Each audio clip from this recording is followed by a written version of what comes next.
Já se passaram quase 7 semanas desde que os Estados Unidos e Israel atacaram o Irã com força esmagadora, decapitando a liderança do regime e atingindo a infraestrutura militar em todo o país. Desde então, a guerra tem sido, no mínimo, uma montanha-russa. O Estreito de Hormuz foi fechado, campos de gás no Golfo atacados pelo Irã, ativos americanos destruídos, cidades do Golfo aterrorizadas, sul do Líbano invadido e o Irã ameaçado pelo presidente dos Estados Unidos com destruição de sua civilização. Em resumo, foram algumas semanas agitadas. No entanto, apesar de todo o fogo e fúria, de todos os mortos, da disparada dos preços do petróleo, das ameaças performáticas nas redes sociais, não parece que nenhum dos 3 principais beligerantes esteja mais perto de realmente vencer a guerra. Apesar de enfraquecido e com a infraestrutura militar destruída, o governo do Irã permanece e ainda bloqueia o Estreito de Hormuz. Os Estados Unidos não têm plano de saída, e Israel parece mais focado em sua campanha paralela no Líbano do que em acabar com a guerra. Agora parece o momento certo para perguntar: essa guerra ainda pode ser vencida? Há algum desfecho que Irã, Estados Unidos ou Israel poderiam apresentar como vitória? E se sim, como seria a vitória nessa guerra para Teherã, Washington ou Jerusalém? Uma vitória iraniana. Karl von Clausewitz afirmou há 2 séculos que a guerra visa não só destruir, mas alcançar situação melhor do que antes dos combates. O Irã suportou quase 50 dias de bombardeio de 2 dos exércitos mais fortes e avançados do mundo, e ainda está de pé. Apesar de sacudida e castigada, a República Islâmica permanece de pé, o que já coloca Teherã em posição de conseguir algo concreto nas negociações. Sobreviver por pouco à guerra não é vitória para o Irã. Eles venderiam isso como tal, mas devemos notar que Clausewitz não capta o quadro completo. Para um regime que já enfrentava uma verdadeira crise existencial antes mesmo das bombas começarem a cair, sair vivo dessa situação já é uma espécie de vitória, mesmo que não seja uma vitória total. Apesar de garantir a sobrevivência, o regime pouco avança além disso. O que pode fazer diferença, no entanto, é o acordo que eventualmente põe fim a isso, e é aí que a conversa muda, de se Teherã pode simplesmente sobreviver para se pode sair dessa em uma posição mais forte do que entrou. O caminho para chegar lá nunca foi sobre igualar o poder de fogo americano. Isso não estava acontecendo. Na verdade, trata-se de aguentar até a disposição dos Estados Unidos se esgotar, tornando a guerra tão cara e disruptiva que Washington prefere um acordo negociado, especialmente com a eleição de meio de mandato para o Congresso se aproximando. O plano de 10 pontos de Teherã revela o que o regime considera seus resultados ideais. Alguns desses pontos entram no impossível, como retirar todas as forças americanas do Oriente Médio. Isso fez com que fosse rapidamente descartado, segundo a secretária de imprensa da Casa Branca, Caroline Leavitt. Outros mostram prioridades nacionais, e até versões amenizadas delas podem ser vistas como vitória iraniana. Por décadas, Teherã fez de tudo para tentar escapar da estrutura de sanções que esmagou sua economia, desvalorizou sua moeda e a excluiu do sistema financeiro internacional, e em grande parte fracassou. O real vem despencando há anos, com a hiperinflação tomando conta da economia, o que foi parte do motivo pelo qual os iranianos foram às ruas em janeiro. Mesmo um alívio parcial das sanções permitiria acesso ao mercado de petróleo, retomada das relações bancárias e redução da pressão sobre sua moeda. Isso quase certamente viria com algumas condições às quais o Irã teria que ceder, aparentemente alguma combinação de limites verificáveis ao seu programa nuclear e talvez compromissos em relação às suas capacidades de mísseis. Há uma certa ironia no fato de que a questão nuclear, que foi em parte o que desencadeou esta guerra em primeiro lugar, é justamente aquela cuja forma final continua sendo a mais difícil de prever. Seja qual for a forma que o acordo final tomar, se houver um acordo, as condições envolvidas ainda podem dar a Teherã uma vitória que ela poderia apresentar como um triunfo. Veja o Estreito de Hormuz, onde, após décadas de ameaças, Teherã finalmente cumpriu sua palavra e deixou claro que os tempos em que embarcações passavam livremente acabaram. Quando o estreito reabrir, eles estão insistindo no direito de cobrar um pedágio das embarcações que transitam pela via navegável. Chamar isso de controverso é um eufemismo. tanto para seu adversário em Washington quanto para a comunidade internacional. E nenhum deles quer sofrer esse tipo de extorsão por simplesmente atravessar uma passagem marítima natural. Seria uma grande concessão para Washington, mas se Trump cedesse, seria uma mina de ouro para a República Islâmica, permitindo que escapasse de futuras sanções internacionais. Outro resultado relevante, e talvez o mais realista para o Irã em um acordo final, seria uma abordagem apenas nuclear, permitindo que continuem financiando sua rede de proxies na região. O eixo da resistência está gravemente ferido. Hezbollah no Líbano, Hamas, Gaza e o corredor sírio desapareceram totalmente. O Irã já construiu essas redes antes e teria ainda mais incentivo para reconstruí-las, ainda mais fortes. O plano de 10 pontos de Teherã exigia proteção explícita a esses grupos, e qualquer acordo que beneficiasse o lado iraniano manteria a arquitetura do poder regional do Irã, minando tudo o que a guerra retirou da mesa no curto prazo. Se Teherã conseguirá fazer qualquer uma dessas coisas, ainda é incerto, e há vários cenários em que o cessar-fogo pode ruir e os combates voltarem. Mas a vitória aqui nunca seria simples. A República Islâmica não precisa sair de Islamabad com todos os pontos do plano de 10 itens. Cada parte que eles conseguem, ao menos parcialmente, entregar, já inclina a balança. E para um regime que entrou nessa guerra encarando uma crise existencial, conseguir conquistar até mesmo alguns desses pontos já seria suficiente para sair do outro lado em uma posição melhor do que entrou. Antes de falar sobre uma vitória americana, uma breve menção ao Frontes.com, nosso site para assinantes interessados em histórias como esta. Toda semana publicamos 2 vídeos exclusivos e 2 artigos de especialistas que não vão para o canal principal, abordando conflitos do Sudão à Ucrânia e, claro, do Irã. Para saber mais sobre o Oriente Médio, confira vídeos como Por que o povo iraniano não se revoltou? Artigos sobre propostas de cessar-fogo e nosso novo podcast semanal Middle East Roundtable. A assinatura custa $5 mensais ou $50 por ano e dá acesso a conteúdos exclusivos. Esse é o War Fronts. E agora, vamos voltar ao que seria uma vitória americana. Uma vitória americana. Para os Estados Unidos, essa é uma pergunta muito difícil de responder, principalmente porque o presidente dos Estados Unidos, Donald Trump, tem sido muito vago sobre os objetivos militares do seu país. Embora os objetivos variáveis de Washington possam ser politicamente úteis ao facilitar alegações de vitória no cenário internacional, eles têm pouca utilidade ao se analisar detalhadamente as conquistas dos Estados Unidos. Afinal, se Washington estabelece um objetivo, depois se afasta dele, depois estabelece outro antes de se afastar novamente, e assim por diante, todos esses objetivos precisam ser considerados. Retroativamente, partindo do pressuposto de que em algum momento, alguém em algum lugar na Casa Branca parecia acreditar neles. Vamos começar com a posição da Casa Branca em 1º de abril. Desde o início, os objetivos foram claros. Destruir mísseis iranianos em produção, eliminar sua marinha, cortar apoio a proxies terroristas e impedir que obtenha arma nuclear. Ignorando a afirmação de que esses objetivos eram claros desde o início, podemos avaliá-los, começando pela destruição dos mísseis e da produção do Irã. Os Estados Unidos e Israel destruíram boa parte da capacidade de produção de mísseis do Irã, mas os estoques do país são outra questão. Segundo a inteligência dos Estados Unidos e de Israel, após mais de um mês de bombardeios, o Irã teve seu estoque de mísseis reduzido à metade. Isso é uma conquista importante, mas se Washington queria obliterar os mísseis e a produção do Irã, teria falhado, segundo sua própria inteligência. E ainda há a marinha iraniana. Segundo Washington, confirmado por imagens de satélite de fontes abertas, a marinha iraniana do pré-guerra foi praticamente eliminada, considerando apenas navios de guerra.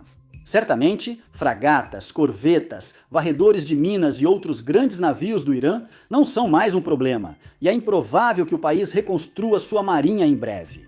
O principal problema é a frota muito maior do Irã de barcos e lanchas rápidas, embarcações ágeis capazes de hostilizar navios de guerra ou causar caos no Estreito de Hormuz. Estima-se que o Irã ainda tenha centenas de lanchas rápidas, se não mais de 1000, e como são tão pequenas, fáceis de esconder e capazes de operar a distâncias relativamente longas, são muito difíceis de localizar e eliminar. Essas lanchas rápidas podem lançar minas, disparar armas leves ou mísseis portáteis contra navios mercantes ou, no pior cenário, abordar esses navios. Vamos deixar para você decidir se essas lanchas rápidas devem ou não ser consideradas parte da capacidade naval iraniana. Mas, seja lá o que forem, elas ainda não foram neutralizadas.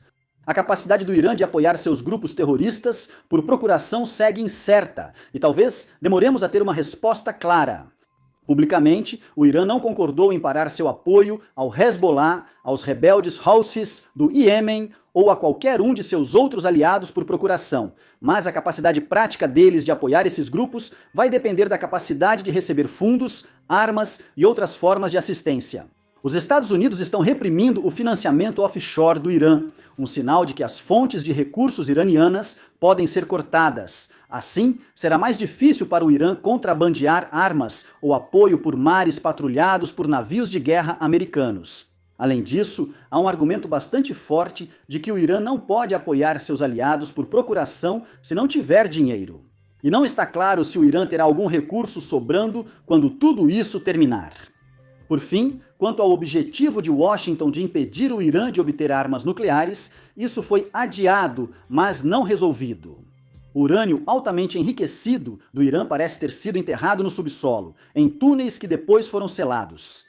Essa foi a tentativa do Irã de garantir que os Estados Unidos não pudessem simplesmente entrar no país com operadores especiais de elite e levar o urânio, já que, se esse urânio estiver enterrado profundamente, seria necessário muito tempo, tropas e equipamentos pesados de escavação para realmente recuperá-lo.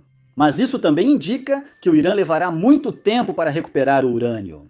As centrífugas do Irã foram destruídas, então o país precisaria construir novas para enriquecer material ao nível de armamento. Não está claro se o Irã conseguiria transformar esse material em bomba agora, mesmo se quisesse. Mas o mais difícil para o Irã foi conseguir urânio altamente enriquecido em primeiro lugar. E mesmo que esse urânio esteja profundamente enterrado, o Irã ainda o controla.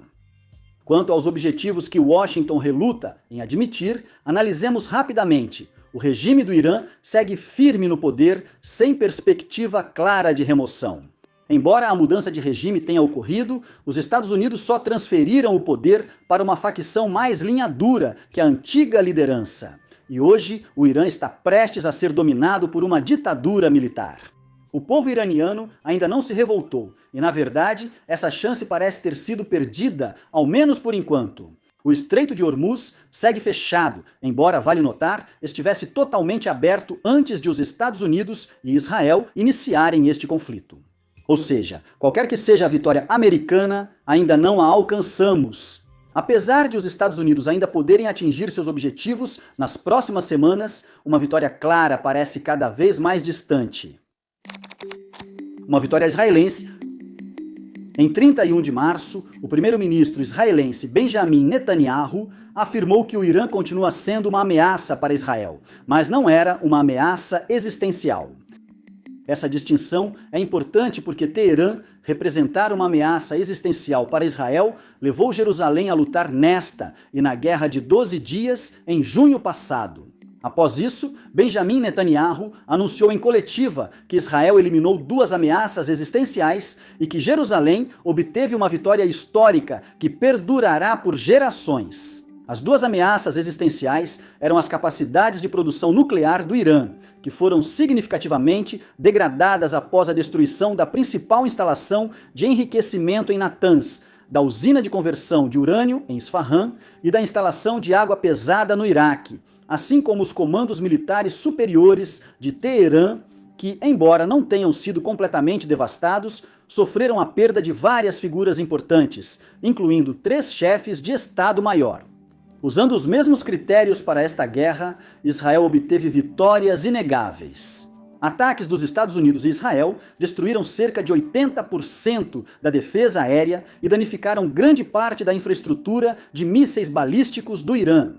Segundo o general Dan Kane, presidente do Estado-Maior Conjunto, quase 80% da base industrial nuclear do Irã foi atingida, dificultando ainda mais suas tentativas de obter uma arma nuclear.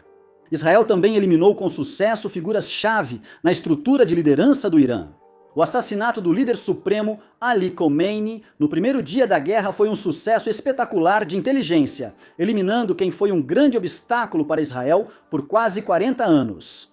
Quase 3 semanas depois, Israel matou Ali Larijani, então figura mais poderosa em Teherã após a morte de Khomeini. O assassinato de Larijani eliminou um dos raros oficiais iranianos aptos a gerir ao mesmo tempo operações militares e canais diplomáticos. E esses não são os únicos líderes que foram eliminados. Os assassinatos seletivos de Israel tiraram de Teherã alguns dos seus melhores durante o que virou rapidamente uma guerra existencial para a República Islâmica. Mesmo com essas conquistas importantes, elas não refletem tudo o que Israel pretendia alcançar. A degradação militar e a decapitação da liderança sempre foram vistas como meios para um objetivo maior, não como fins em si. O chefe do Mossad, David Barnea, deixou isso claro durante uma cerimônia do Dia da Lembrança do Holocausto em meados de abril, quando declarou publicamente que a campanha de Israel contra o Irã só seria considerada completa com a queda do regime, citando aqui: "Só cumpriremos nosso compromisso quando esse regime extremista for substituído. Um regime que busca nossa destruição deve acabar." Isso é importante porque, segundo o New York Times, David Barnea apresentou a Netanyahu uma avaliação de que o Mossad poderia mobilizar a oposição iraniana e provocar distúrbios capazes de derrubar o governo do Irã. O plano se baseava na crença de que, se as forças de Israel e dos Estados Unidos conseguissem decapitar a liderança iraniana e destruir o aparato repressivo do regime, o Mossad e a CIA seriam capazes de facilitar uma revolta interna que traria um novo governo para Teherã. Isso não aconteceu. Abordamos esse motivo em detalhes no nosso vídeo mais recente, no War Fronts, onde a assinatura custa menos que um café e apoia nossa independência. Acho que já mencionei isso. Os protestos públicos não ocorreram por causa da repressão brutal do Irã a protestos anteriores, da raiva contra Estados Unidos e Israel por matarem civis em seus ataques e da população se unindo em torno da bandeira. Se o chefe da inteligência de Israel afirma que a guerra só termina com mudança de regime, podemos enfrentar essa situação por muito tempo, pois, segundo a Reuters, a inteligência dos Estados Unidos aponta que a liderança do Irã segue praticamente intacta e não deve colapsar em breve. Essa avaliação ocorreu 2 semanas após o início da guerra. Durante esse período, apesar de Estados Unidos e Israel eliminarem mais líderes do Irã, o regime se adaptou e consolidou o poder sob novas lideranças determinadas a sobreviver. Agora, vamos ao Líbano, onde Israel enfrenta uma guerra paralela com o Hezbollah, dificultando qualquer declaração de vitória israelense. O Irã vinculou qualquer acordo de cessar-fogo à resolução da situação no Líbano, condicionando seu acordo para encerrar a guerra à cessação das operações israelenses contra o Hezbollah. Isso criou um impasse diplomático. Após o cessar-fogo de 8 de abril entre Estados Unidos e Irã, Israel lançou a Operação Escuridão Eterna, atacando mais de 100 alvos do Hezbollah em 10 minutos e matando mais de 350 pessoas. Israel defende que o Hezbollah, principal força por procuração do Irã, seja desmantelado para garantir um acordo de segurança duradouro. O governo libanês tentou proibir as atividades militares do Hezbollah, mas o grupo mantém um vasto arsenal e apoio nas comunidades xiitas. Para Jerusalém, deixar o Hezbollah armado e ativo manteria uma forte presença iraniana na fronteira norte de Israel, mesmo com a menor ameaça direta do Irã. Isso faz com que a definição de vitória de Israel siga se expandindo. O objetivo de eliminar a ameaça nuclear do Irã ampliou-se para incluir mudança de regime em Teherã e desarmamento do Hezbollah no Líbano. Cada um desses objetivos, por si só, representa uma tarefa enorme. Alcançá-los todos ao mesmo tempo pode ser impossível, ainda mais com a pressão internacional crescente sobre Israel para parar suas ações no Líbano. Uma vitória real para Israel pode estar longe, mas isso não deve impedir Jerusalém de buscar seus objetivos. Obrigado por assistir.